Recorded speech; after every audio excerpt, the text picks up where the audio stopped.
Welcome everyone to episode 107 of Missing Pieces. I hope you all had a wonderful Thanksgiving if you celebrate such things. And if you don't, I hope you took some time this week just to think about something you're thankful for, because it's never a bad time to do that.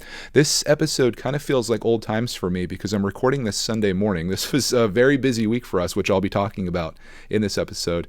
But it feels good to be here Sunday morning recording my episode, knowing that in just a few hours this will be out to the world for people to listen to if they choose to. And if you did choose to do this, thank you so much for being here. I really appreciate that. But I want to talk about my Thanksgiving week and all the things that we did and the thoughts that I had and the directions I'm going and all of the things that we typically do here. And then we also have some really wonderful listener feedback that I'd like to share as well. So grab a snack, sit back, maybe get some things done around your space, and let's talk about this week. This week was awesome because it felt like a vacation week, and it very much was, because Clark Mann happened to be off with me the entire week, which instantly makes it better. Cody had to work, or Mrs. Brickitect, as she's known in some circles around here. She had to work Monday and Tuesday. It was kind of like an in-service day. The kids were obviously at home, and then it was like parent-teacher conferences. So they have a thing where they do like 12-hour days on each of those days, so then they can have the rest of the week off instead of going in on Wednesday. And if you don't follow the whole Thanksgiving thing, that happens on Thursday. So it's nice to have that little bit of prep time. But I'll start this story time off with Clark and I's journey, which started on Monday, right after Missing Pieces came out last week.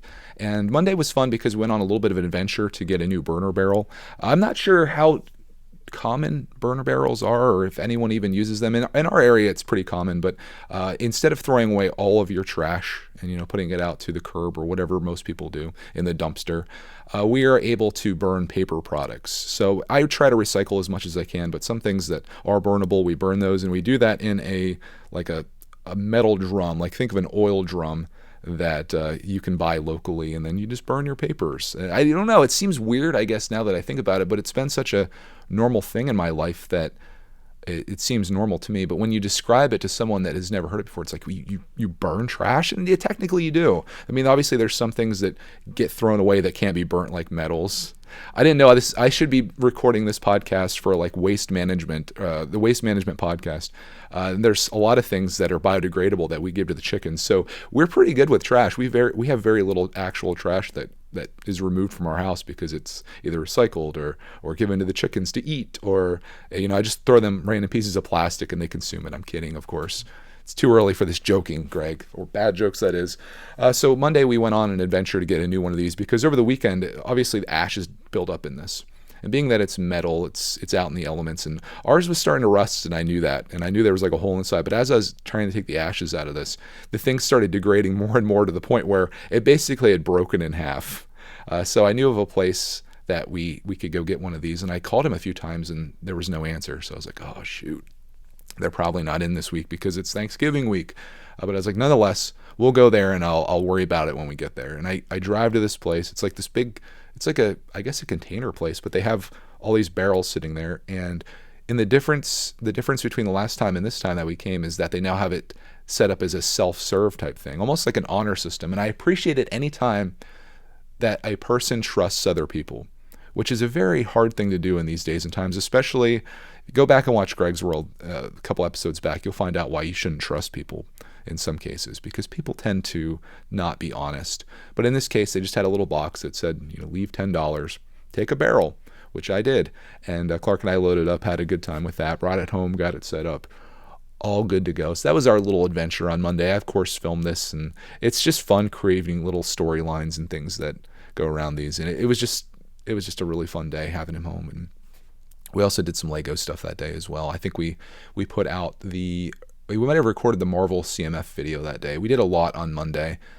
We did that one, and I think we did the Speed Champions video all in one day, which is pretty cool, very productive. Because I knew later in the week, as you'll find out here as the story continues, we didn't have a whole lot of time for Lego content, and it kind of showed on the channel this week. But I'm okay with that. There was a time in my life where sharing our Lego building journey, Lego collecting journey. I don't even know the words anymore. Sharing our Lego collecting journey every day meant every day. And I was very distraught if I couldn't put out a video in a certain day because I knew people expected it.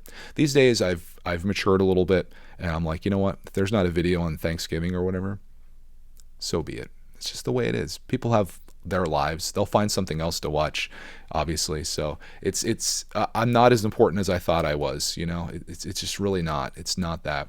So that was Monday. Tuesday was fun as well. We ended up getting a new RC truck. I talked about it in last week's episode. It's a Red Cat Wendigo. And I've been researching for quite a while on what our next RC is going to be. And I found the perfect opportunity when Clark Man's dune buggy stopped working properly. And I took his like $90 RC truck and I got him like it's like $380 or something like that. But these things for me, I know that sounds like a lot of money. I guess for Lego people, that's not a lot of money because you may buy a Lego set for that much, or maybe even more, depending. But I knew like this is something that we really love to do. We're going to get a lot of use out of it. It's probably more than any Lego set we could buy at that price range. And it's something that it's a business expense. It's something that we do to make videos on. So for me, it's like it checks all the boxes, right?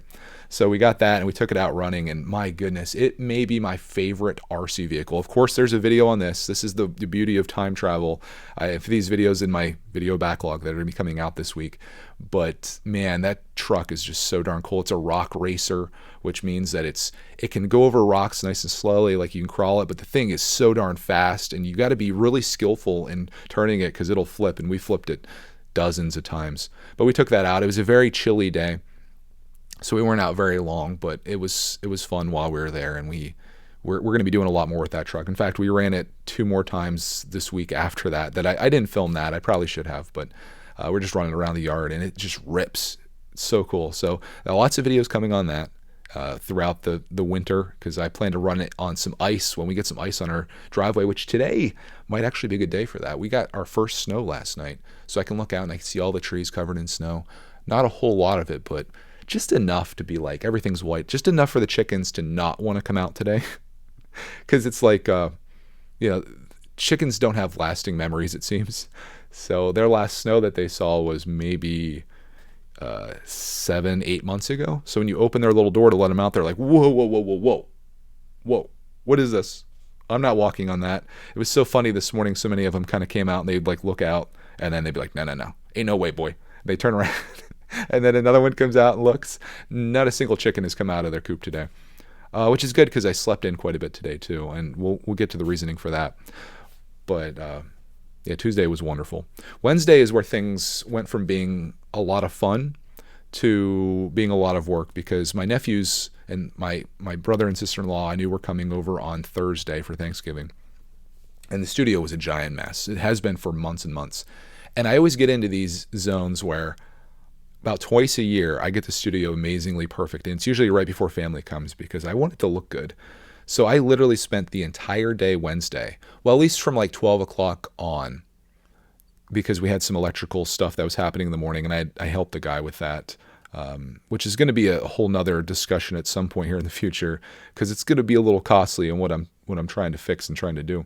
But I spent the whole afternoon down here just cleaning things, organizing things. I mean, the place, like if you don't take care of your stuff, and I promise myself this time that I'm going to stay ahead of things. Like when you're done with something, you got to take care of it. It's very hard with Lego though, because you build something and then it's like, well, do I tear it apart? Do I find a place to put it on display? Oftentimes I'll shoot a video and then just kind of leave it there as I rush off to edit it or whatever.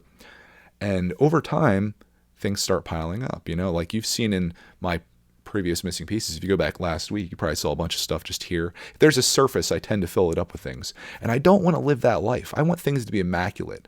I want you to see something like a water bottle, for example, that's sitting here.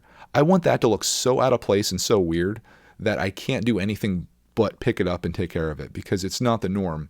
And I think that's like, I'm not a hoarder, but I think with hoarders, that's where they get themselves into trouble, because there's so much stuff that another thing on the pile doesn't really make much of a difference. But when you add those things up over time, it starts getting really bad.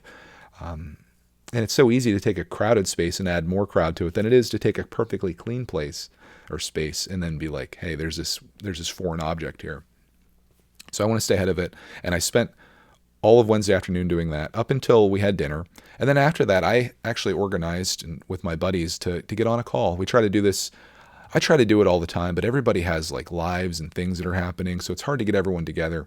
But I was pitching this thing like, I'm like, hey guys, I'm going to be in my studio breaking down Lego sets Wednesday night. Why don't we all get on a call and just hang out and chat and stuff? And we got most of the guys together, and it was really nice just kind of catching up with everybody. And it just felt like, it's just like we never left off. It was so much fun. And I got a lot done that evening too. So that was wonderful. But that wasn't the end of it. Thursday, there were still some things to be done. So I spent some time just finishing up the last little things. I mopped, I vacuumed the floor. I knew that was going to be like my last thing to do. Cleaned off all the surfaces, like with dust and stuff. And chef's kiss Thursday morning, it's all done. Maybe like an hour or two before they got here. In fact, I recorded a brickitect video, kind of just walking through the studio that I put out yesterday, if you'd like to see what it looked like. But then my nephews got here on Thursday, and they came down, and we're hanging out and stuff. We of course had Thanksgiving dinner that day, which was so amazing. Oh my goodness. I think Thanksgiving dinner may be my favorite meal of the year. So just to put in perspective what we typically have, maybe if you don't do Thanksgiving, you're like, well, what does that look like? What does an American Thanksgiving look like? Turkey, of course. Cody was prepping the turkey the night before. There's all this work that needs to go into it that I don't even know anything about. But it goes in like, she did like this brining bag where it's like this liquid that keeps the turkey moist, and it certainly did. There's also Delicious and Glorious is now Delorious. This is the most Delorious episode of Missing Pieces you'll ever listen to. Mashed potatoes. They're delicious and glorious. They're Delorious. What else do we have? Green bean casserole, which is something my sister-in-law makes. Is fantastic. These little rolls. We had stuffing from the bird and stuffing that's just made on the side. The gravy. My brother-in-law makes this incredible gravy that's just remarkable. And we, of course, had multiple desserts. We had apple pie that Cody made, pumpkin pie. My mother-in-law made cheesecake. We had 3 different desserts. We had ice cream. Oh, my goodness. I mean, if I had to live a Groundhog Day, I may want it to be Thanksgiving Day, so I could just keep eating Thanksgiving dinner over and over again without becoming 800 pounds. But it was amazing.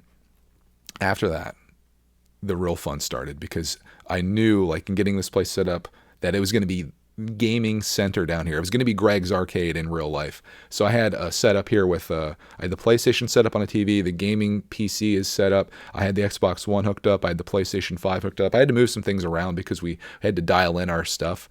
But we started gaming like crazy that afternoon. In fact, my favorite part of gaming that afternoon wasn't even something that was involved with my nephews, myself, or Clark, man. It was my brother-in-law.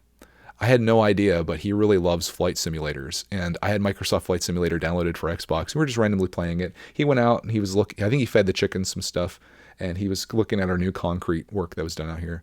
And I called him in to see this game. And this is before I even knew. But apparently he's just a huge enthusiast. So he sat down here and he started playing the flight simulator challenges and stuff, like landing challenges. And he was just like, he just loved it. And it brought such a smile to my soul to see him just love this game. Like, my nephews, they game all the time, right? But for him to be able to sit down and play this and just be like really into it was maybe my favorite part of that day, other than the food. It's like right up there, you know. It's like turkey or my brother-in-law's happiness. It's close, but it was really nice seeing that. My brother and sister-in-law eventually left, but my nephews stayed, and that's when things got real serious down here. We went crazy gaming. We streamed it all. We streamed for 5 hours from like 8 p.m. to 1 a.m. Thanksgiving night. We just did nothing but play games, like going back and forth between a bunch of stuff, mostly trying to play games that we could all play together. Rocket League, Fortnite. We tried playing Halo, but it basically, like, my computer could not handle Halo Infinite and streaming at the same time. It pretty much like glitched us out, so we had to recover from that. We're just trying a bunch of different stuff. I did some flight simulator with the chat and stuff, just doing some flights before we went to bed, and it was a good night. So we went to bed at like 2 in the morning on Black Friday, which, speaking of Black Friday, I'm just going to get this out of the way here since we're on that day. Black Friday deals this year, dude, there wasn't anything that I bought. I usually look forward to like a lot of video game stuff, Lego stuff, camera stuff on occasion. There wasn't anything that like jumped out to me like, I need to have this in my life. So I was kind of disappointed with that this year, especially with Lego. They didn't do anything, it seems. It was like, hey, here's nothing on sale. Enjoy. I didn't buy anything there, but I did do a haul last week when they're doing double VIP, and I think I'll be sharing that tomorrow. If you're listening to this in real time, I'll be sharing all of the things I got, because I spent the $250 or whatever to get the promos they were doing. But that was way better than what they did for Black Friday. I was hoping for the Jurassic Park gate to go on sale, but it's out of stock. Like it's the big brain move from Lego. Don't have anything on sale. Don't have anything in stock because you already sold it all. Easy Black Friday for them, right? So that was a wash. But what wasn't a wash is Friday, my nephews ended up having to go to another dinner. So they went there in the afternoon, but then they came home in the evening, and guess what we did?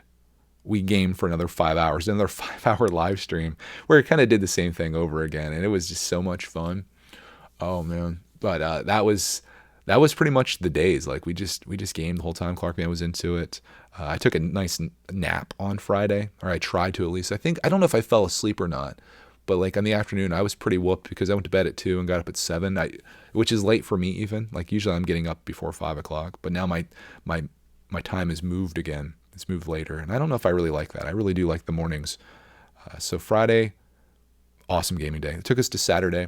That was the day that my nephews were going home, and these guys, they sleep in until like noon, so I didn't even really get to see them that much on Saturday. They ended up getting up, had some breakfast, and they basically left. And this is where I really started reflecting on things, and I think this is something that I would like to remember from this episode, or I guess the main point of discussion that I want to have for myself in the future if I watch this or listen to this by some means, if I ever come back here, or maybe if you're here now, maybe this will mean something to you. I was thinking about my nephews as they're here these few days, and I was thinking about it as they drove off. My nephew Kyle, he's 17 now. He's got his own vehicle.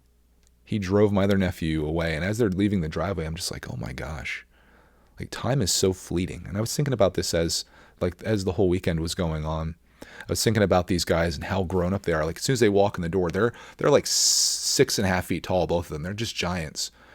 And I remember these guys before they were Clark's age even, how tiny they were. And like all through the years, I just think of these kids as little kids, and they're not that anymore. Time is moving, and there's nothing that I can do to stop that. And I started thinking about how this weekend that we had, maybe one of the last, like as my nephews get older, they're not going to be doing this when they're 20 years old. They're going to, eventually get girlfriends, have other lives. Things are going to happen. They're not going to be spending the night here hanging out with their uncle.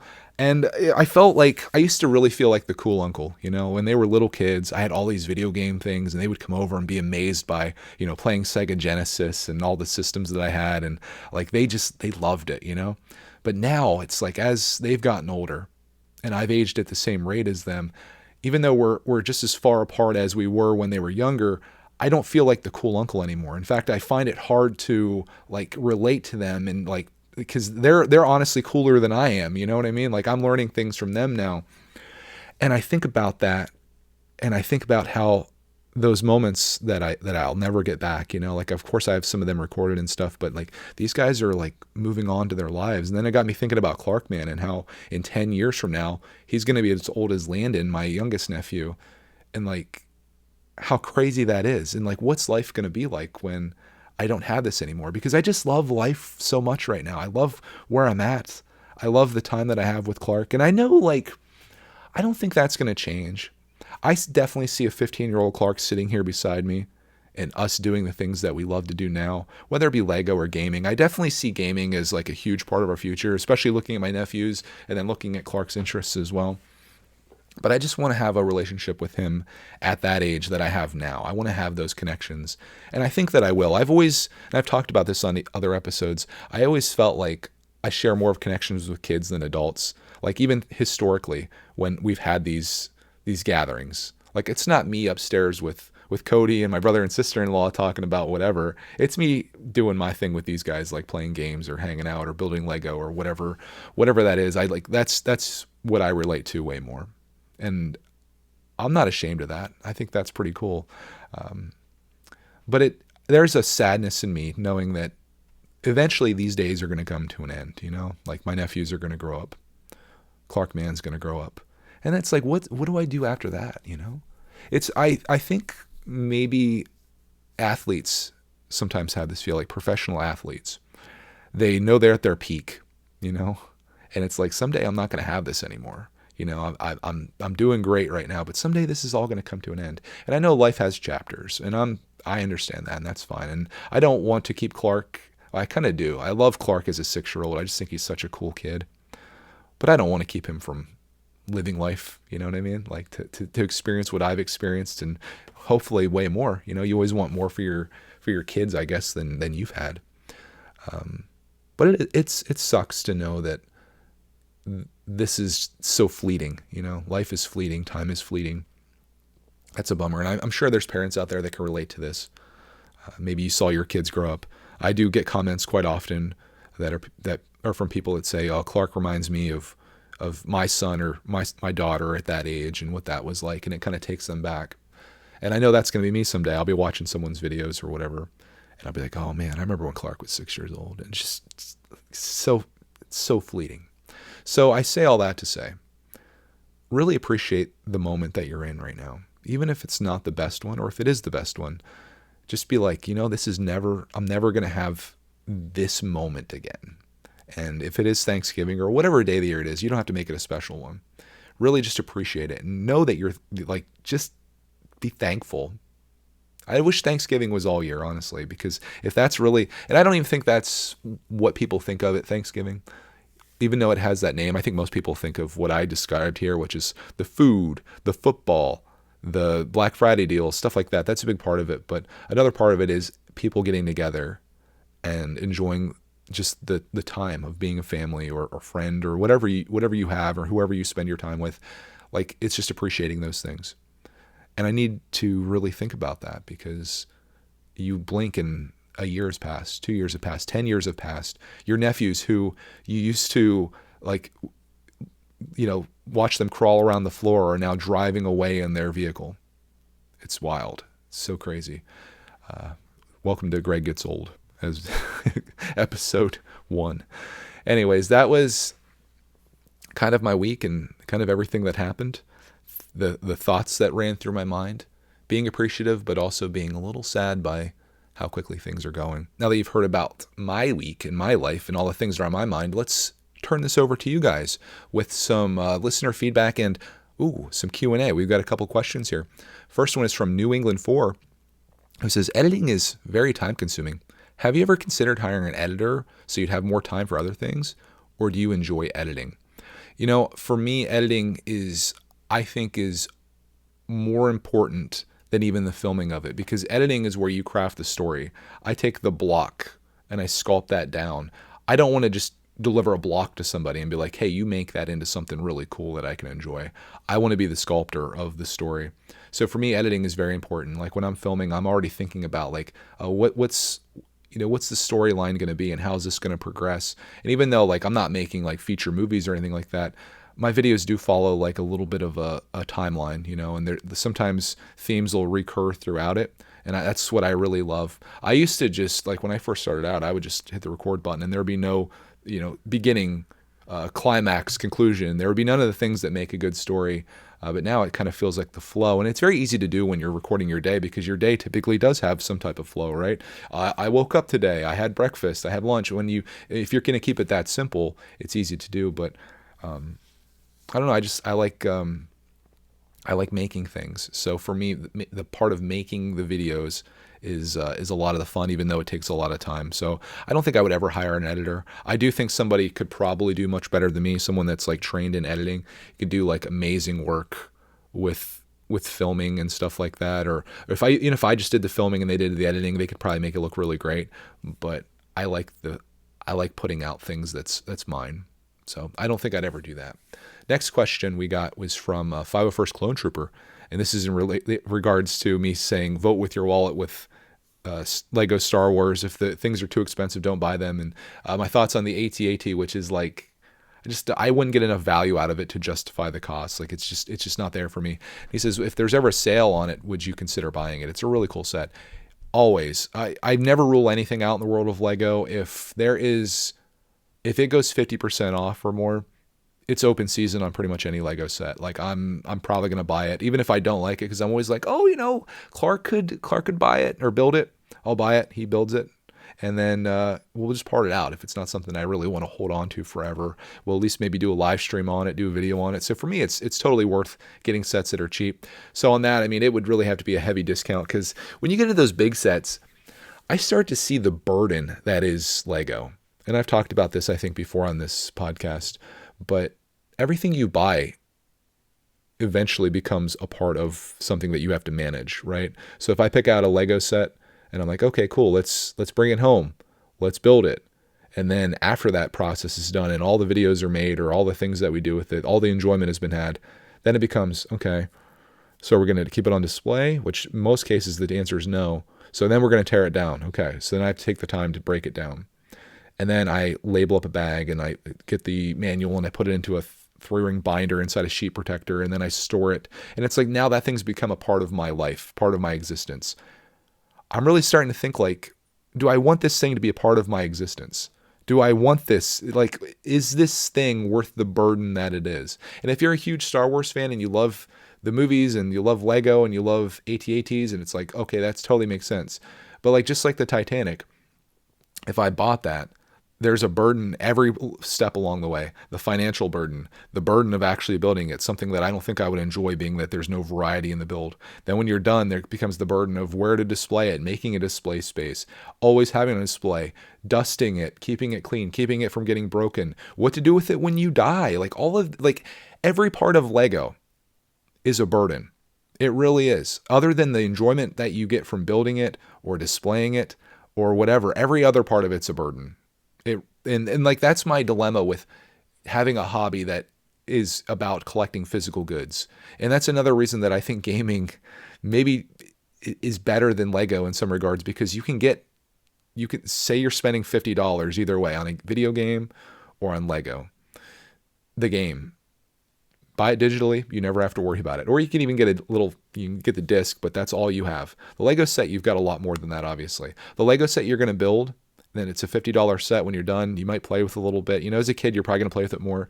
You might look at it on display as it sits on your shelf for all eternity. But that game is something that you can keep coming back to. You can play.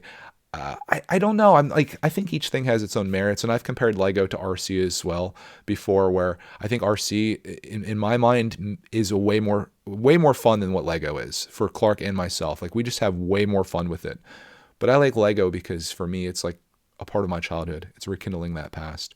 It's peaceful. It's something that I can do in my studio here, especially during the winter times. It's like a more creative thing when you get into making mocks and stuff, and I love it for that reason. So this to me isn't like an either or type thing. It's just like each of these things has its own merits and why I like it. And I like to dabble in a lot of things. So for me, there's an aspect of my life that's about video games. There's an aspect of my life that's about RC. And there's obviously an aspect of it that's about Lego. And I can see all these things working their way in to what I do for a living and the enjoyment that Clark and I have. And that's totally fine.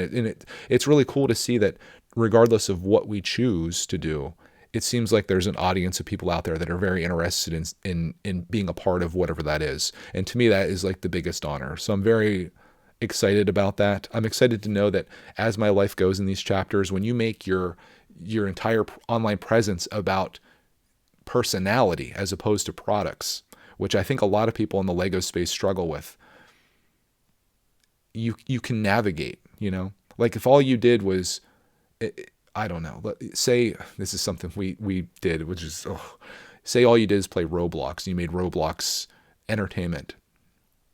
I'm sure some people might like you because of that. And I think that is like the biggest goal that you can have, is like transcend the product and get people to watch because of your take on it. And I think there's a lot of people that do that really well in the Lego space and everywhere, because they're the people you subscribe to, right? But like, if you focus on this one thing and then you want to shift, sometimes it's hard to get your audience to be like, wait, you're doing that now? I like this. And I've struggled with that in some cases, like you make a lot of Thomas videos and people subscribe because you do Thomas and Friends, but then your son grows up a little bit and he starts liking Minecraft. And it's like, okay, we're in Minecraft now. Well, what about Thomas? It's like, well, that was us before. But like I said earlier, life has chapters, and you just hope that, like, if you think of your life as maybe swinging from branches to branch, like in the jungle, and you're grabbing onto vines as you're swinging, I think that's a good way to think of it. And you just always hope that there's going to be a vine there for you to grab. And so far in my existence here, there always has been, and it's always worked out for me. So I'm very thankful for that. I'm not sure what question I just answered. Would I buy the AT-AT on sale? Yes. That's how you take a yes or no question and you turn it into a 15-minute rant. Speaking of rants, last week I discussed dislikes on YouTube and how they're getting rid of them, removing them. And I asked you guys what you thought about it. This is one of the topics that people were like really were into, you know, other than like it's, before I get into this, I want to talk about something that I find kind of interesting. When I look at the comments section on Missing Pieces, it becomes very apparent that there are two very distinct groups of people that are watching or listening to these. There's the younger audience that will maybe just leave like a one-word comment that's like, hi, I love, you know, whatever, love Missing Pieces, or they'll comment on something very specific Lego related. But then you see a whole nother audience of adults that really get into the topics that are being discussed at hand. And I think it's interesting. Like, obviously I love to get more into that side of things, but I think it's really awesome that this content that I make can appeal to multiple generations. And there was a comment that reflected this that I read this week, but can't seem to find anywhere. And it said something along the lines of, everyone in my family listens to Missing Pieces for different reasons. And this person in particular enjoyed listening to Missing Pieces while they were knitting. And I was like, someone knits while they listen to this. How wild is that? Like, how cool is that to be a part of someone's knitting life, you know? And I don't know what you're doing right now or where you are while you're listening to this, but I just think it's cool that there's a wide range of people this appeal to. It's not just one person. And I love hearing from different people when we're making videos about how, you know, kids will sit down with their parents, or parents will be with their kids, and to make content that can go across the generations that kids enjoy enough to want to watch, but then parents can tolerate. You know, like there's a lot of stuff that Clarkman watches on YouTube that I just can't. But I would love to find content where it's just like a guy that talks normally to the camera and isn't overly like just ridiculous, and not trying to sell you things and not trying to like be over the top. That's what I want. I just want some real deal. The real deal Holyfield is what I appreciate on YouTube. And I think that that's where the parents slide into our stuff and they're like, this is different. This is different from what my kid usually watches. So I'm happy to be that. Does it hurt me financially because I don't go to one way or the other? Probably, but this is me and where I'm at and who I am. And that's just where I'm going to be. And I refuse to leave from that, because authenticity to me is one of the most valuable currencies that you can have on YouTube. And if you lose that, it's very hard to get that back. Let's talk about dislikes though, as I go off on another tangent here. Sean's Brick Channel says, I think the ability to have a dislike count should be optional, which it is. It was currently. You could have likes or dislikes enabled or disabled, but not one or the other. It says people who don't want to use it, then don't have to, and people who like it can use it. I don't agree with it being forced on all channels. As someone planning on getting ready to make their own Lego videos, a dislike counter doesn't bother me. Then on the other hand, maybe my opinion would be different if I experienced it. Longtime viewer, first-time commenter on my new account. Thank you for commenting. Yeah, it is optional. You can turn off likes and dislikes so it doesn't show the number there. And I don't know why YouTube just doesn't do that, because that'd be simple for people that don't want it. But I think there's something else to play. So we'll read Trade Federation's rants here. He says dislikes are needed. Imagine if you wanted to try a new restaurant and you could only see positive reviews, or if you're getting ready to buy a phone and all the reviews for it are positive, despite the phone being bad. It also helps content creators that care about people's opinions. We know why they really shut it off, because of politics. You know, that's possibly true, but I think a bigger reason, and from what I've read or listened to, it's advertisers. Advertisers don't want people disliking their products or their stuff. And when people are promoting things, like say you put your new movie on YouTube, that's like this awesome blockbuster that you're so proud of, but people hate the thing and like something's wrong with it. Everyone dislikes it. As an advertiser, you're like, wait, I don't want to put my stuff on YouTube if I'm going to get crapped on from all these people. Like, I'm not going to spend my money there. And YouTube's like, whoa. Let's be honest here. YouTube doesn't give two rips about small content creators, not in the least. In fact, typically all they do is make your life harder and harder. And that's what I've seen throughout the years. Everything that YouTube has ever done has made my life worse.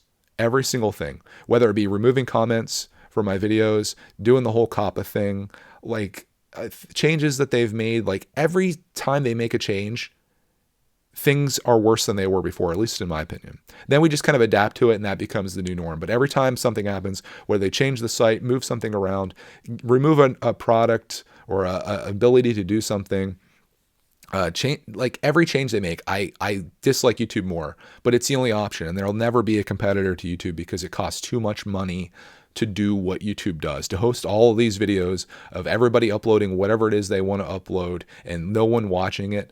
it takes an incredible amount of money that only a company like Google could probably absorb, or maybe like an Apple or Amazon could probably do something similar to this, but they don't have the infrastructure or the head start that YouTube has. So therefore, or the search results. Google is really a search engine, and YouTube really is a search engine as well. So there'll never be a competitor. So you either like you deal with it or you don't. And thus far, I think we've all just dealt with it. But yeah, I think advertising more than politics is the thing. And maybe they don't like it when people like dislike things like, hey, you should get vaccinated, and everyone dislikes it. And it's like, well, that's probably a good thing, is regardless of where you are on the spectrum of such things. Like when you get the masses of people together, they tend to do like dumb stuff, and they try to like draw attention, and it's just, I don't know. But I do agree. Brickstar has a good comment here too. He says the dislike button is also useful for calling out clickbait videos very much.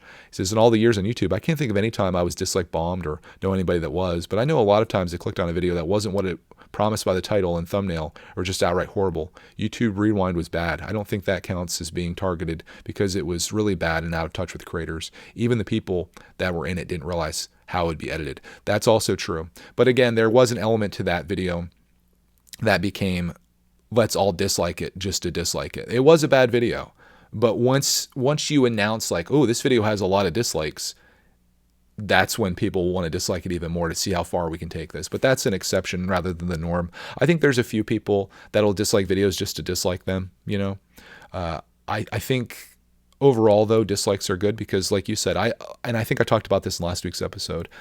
I sometimes watch camera videos or comparison videos, like when a new iPhone comes out, for example, I'm like, oh, how much better is the camera? Because that's important to me because I use that for filming. And some people will try to put up bogus videos where it's not even the actual footage. And then as soon as you click on it, and I think is what you're saying here, you'll see the dislikes are just massive on it. You're like, okay, there's something wrong with this video, and you'll realize it, but it's nice to see that instantly. If you remove that opportunity, you may sit there and watch that and get bamboozled. It might be an opportunity to scam people. So overall, I think that it should be there. I saw a thing last night from Linus Tech Tips, who apparently had a meeting with YouTube about this whole dislike thing, and he said that they ignored all of the thoughts that he and many other creators had about getting rid of it. Just because they're going to do what they want to do. And advertisers are more important to YouTube, and for good reason, I suppose, because they're the ones that are paying for things, right? Like you may be uploading something and they may make money off you, but advertising is ultimately the thing that keeps YouTube going. And without that, there's nothing here. But ultimately, we can sit here and we can complain about it. But just like I said, there is no, what are you going to do? Where are you going to go? You don't like it? Leave, right? Like that. It's simple as that, but it's not simple as that because there's nowhere to go. And it just sucks. Journal Scott says a differing opinion. He says, I don't see why there needs to be a dislike button. I'm absolutely with you there. Just move on if you don't like it. I agree with that. Like I very rarely engage with the like and dislike button. I'll do it on my friends' videos, but usually I just watch a video. I never really feel compelled to dislike a video just because I didn't like it. You know, like unless there's some malicious thing that's happening there. Like if you don't like a video, just leave. It's simple as that. I think some people think that maybe disliking a video will make YouTube not recommend it to them in the future, but that's not true. To not get a video recommended to you, you have to, like where it's on your homepage or whatever, you have to click like not interested or don't recommend this channel. That's the one way to clear something out. Disliking a video really, like if you're trying to do it to hurt the creator too, it doesn't hurt the creator either because that is engagement. YouTube doesn't care whether it's a like or dislike. There's people doing things. In fact, you may try to get people to dislike it just because it creates some type of engagement there that maybe YouTube will see and be like, oh, let's put this out. There's people engaging with it. You know, like good news or bad news, it's still news, right? Or press or whatever. But there's a part of me that agrees with that as well. You know, like I see the value in having a dislike because it's like, you know, if this is really bad, it's bad. But when you put something out, like I share a video of, say, Clark's birthday party, you know, and we're opening presents and having a good time, maybe having some cake. You know, he's happy, he's getting a toy that he wants. And then you put that on YouTube and someone dislikes it. Like, how does that make me feel as someone that just shared something very personal to me and something that I was proud of or happy with? Like, I always take it back, like I think I said in the last week's episode. Imagine if Instagram had a dislike button where you took a picture of yourself. You're like, hey, I just lost 10 pounds. I feel good about myself. Dislike. I guess it's less painful on Instagram because you're just looking at something visual as opposed to putting your time into a video that may be 10 minutes long just to get bamboozled by it. But like, do you really need to dislike somebody? Is it really necessary? Maybe there should be a button that's like, this is fraudulent, and then YouTube can review it. That might be interesting, although they would get it wrong probably more times than not. I don't know what the real answer is here. There's pros and cons to liking and disliking. There's always going to be jerks that dislike videos for no reason other than like maybe jealousy. I think a lot of kids dislike some of our videos just because of jealousy. You know, like you get some of the comments where Clark is spoiled or whatever, and it's never from adults. It's always from kids because they are upset that they don't have that life and they wish that they did. So you'll get dislikes because of that. It's just, I don't really put much stock into it. I don't even look at it. I couldn't tell you, even within probably 100 likes, what my last video got. I couldn't tell you how many dislikes it has. I don't look at it. I don't. I look at the views and I'm like, how many people watched it? Did they click on it? Okay, great. They didn't? Okay, why not? I don't care about likes and dislikes, honestly. But as a smaller creator, when there's 3 people that liked your video, and you're like, yes, and then you see one person doesn't, that's a huge ratio when it comes down to that. So I don't know, maybe we'll continue this conversation to next week's episode because I do think it's a good one to have. If you'd like to comment on the like-dislike thing, your thoughts on it. Do you like videos? Do you dislike videos? How often do you dislike a video? Have you ever jumped on the dislike train just to dislike something? Or is it all valid? We can talk about that if you've made it this far in this episode. We do have a few other comments here. This one comes. These are a couple feel good comments of the week. I like this. We'll send these out on this as this episode gets a little long on my tangents that we go on here. This first one I love. This is from the 3 Movie Makers 123. It says, "Hello, Greg. I love what you said about don't buy Star Wars sets if they're too pricey. I say vote with your wallet." That was my only comment. It says, "I've created a YouTube channel last week, maybe it just says last. I created a YouTube channel in the last hour, and I've been making videos on it. I'm 12 years old now. I also love Greg's World, and me and my mom love to watch them. We also love listening to Missing Pieces. We've been listening for about a month now. My win of the week is finally finished my stop motion. I'd like to thank you for making all the videos you do." And I love this comment because it was what I was talking about earlier, where you have a 12-year-old that's watching this, is somehow engaged with it, enjoys it, but then the mom is too. I just think that's so awesome. So Mom, if you're listening to this, thank you for watching or listening. That's pretty darn awesome. And this next one here. No, this is my favorite comment of the week. Regardless of dislikes, likes, all that stuff, this comment. This is from Tracy, a repeat offender, of course. It says, "Of all the hobbies and experiences I have, the ones I value most are the ones I do with my kids. I find myself buying Lego sets when I prefer to get used lots for mocks because the time building a set with my daughter is so much fun. I buy more Pokemon because opening packs with my daughter or building a deck for my son makes it more enjoyable. I do more crafts because they will do them with me. I watch Marvel and Star Wars movies because talking with my 17-year-old about them gives me so much joy. Being able to share things with the special people in your life always enhances the experience, and it turns it from a thing to a memory. Doing it with your children and watching them grow and develop as humans makes life the most spectacular journey. Thank you for sharing those special times with Clarkman and inspiring others to make more lasting memories with the small humans in their lives." What an incredible comment that she shared there. And that's exactly how I feel. All the things that I've ever done by myself, whether it be Lego or whatever it is, it's so much better with Clarkman. I love sharing that experience. And you talk about doing things for them that maybe you wouldn't do, but you do it because of them. And I definitely see myself doing that. And I hope to continue doing that as Clark gets older. I always want to stay in tune with whatever it is that he's into, whether it be Thomas and Friends or Monster Trucks or whatever video game he gets into or whatever show that he gets into. I want to be there with him with that and to share that with him, because that's how, in this limited time that we have that I talked about earlier, that's how we're going to make the most of it. That's how we're going to be able to share it, is by doing this together. And it's my job as a parent, and I wish more parents did this. I wish my parents had done this.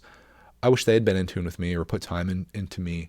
And if you're a parent listening to this, or if you're a kid listening to this, please just try to do something together on this Thanksgiving week, this post-Thanksgiving episode. I know Thanksgiving's over, but it's never too late to be appreciative and thankful for your family, your friends, whoever it is in your life, and to try to bond with them, because those bonds are going to be the things that really mean something going into the future. That's going to be what the memories are made of. It isn't stuff. It isn't items. It isn't shopping. It isn't consuming things. It isn't likes or dislikes on YouTube's. It's the things that are in the people. It's the people that are in your life that is the most meaningful. And as they grow up and as things move on and time stretches on, you can look back on those experiences you had and be like, well, that was awesome. I appreciated it. I know it's not going to last forever, but it was wonderful while it lasted. And I loved it. So on that, guys, thank you so much for tuning into this week's episode of Missing Pieces. I hope you found this enjoyable. I hope you have a wonderful week this week and make it the best that you can as we lead into December of 2021. Where's life taking us? It's time to start thinking about our 2022 goals. What are we going to do next year? Where are we going next year? Start thinking about that. You've got a couple weeks. I'll definitely make an episode talking about my goals for 2022. Maybe we'll make that episode 111 or something like that as we lead into January. But something to start thinking about. If there's anything that you would like to discuss in next week's episode, throw it out there. I'm open to talk about anything. I love when you guys ask questions or whatever, and you want to talk about miscellaneous things, whether it's Lego or non-Lego. I can go anywhere with this. So on that, thank you for watching. And we'll find you in the next Missing Pieces.